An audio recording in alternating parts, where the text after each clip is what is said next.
What's going on, guys? I hope you're all doing well and staying healthy. In case you didn't know, Shadowlands beta is going to be live in the next few days, and a lot of the core systems are being finalized, including professions. Let's take a look at what you can expect from them and how you can prepare to make gold when we enter the Shadowlands.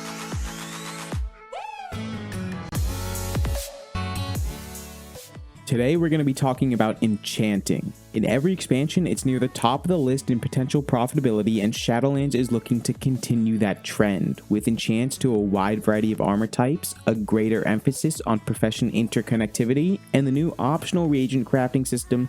Enchanting has plenty of opportunities to make gold.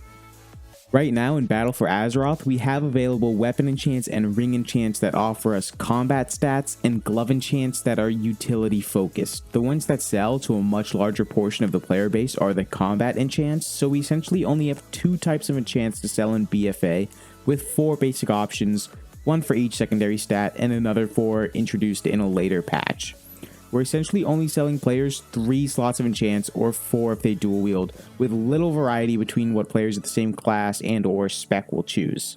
In contrast, Shadowlands will have combat enchants available for rings, weapons, cloaks, chests, bracers, gloves, and boots. We're increasing the amount of slots that can be enchanted from 4 maximum in BFA to 9 maximum in Shadowlands, literally more than doubling the amount of available slots. I want to take a moment and show you an excerpt from my guild's raid rules. Number 5, all raiders are expected to have their gear enchanted and gemmed. We're just a casual heroic guild. We get AOTC every tier and hardly push past that, yet it's still required to have full enchants, and officers will inspect you and chew you out if you don't. This is a very common raid rule in many guilds, and in Shadowlands it's not going to change just because you now need to buy 9 enchants instead of 4. If you're in a raiding guild, it's likely you're going to be required to buy all 8 or 9 enchants. So what this boils down to is the enchanting market has just had its doors forced wide open. Combine this with the fact that we're heading to the first raid tier of a brand new expansion, and let's be real, Castle Nathria is looking hype as we get to explore this awesome gothic Dracula-esque castle, go another round with Kael'thas Sunstrider, and collect some next level transmog, which I am so excited to get my Disc Priest into this Holy Plague Doctor aesthetic. Like, holy shit, it looks so good. They even have little potions on the shoulders and syringes, and I freaking need it. Seriously, the transmog from the Covenants and Raids so far looks amazing. Drop a comment below and tell me which set you're most excited to see your character in. But the point is, everyone's going to be rushing to get into the raid, and they're going to want to be as strong as possible, including enchants on every piece of gear they can place one on. Enchanting's looking great in the Shadowlands for one more reason. It seems retail's taking a page out of Classic's book and is bringing back enchanted reagents. Enchanters will be able to make high-end crafting material for leatherworking, blacksmithing, and tailoring. And when I mean high-end, I mean the highest of ends, necessary for the crafting of legendary items. This is huge. Craftable legendaries are a huge selling point for Shadowlands and one of the core systems of the expansion. To have enchanting feeding every single legendary that's going to be crafted from these professions is so insane in my mind, I'm almost speechless. Right now on Wowhead, every single legendary recipe from blacksmithing, leatherworking, and tailoring takes a large amount of these special reagents. The demand for these items that will be placed on enchanters is going to be massive.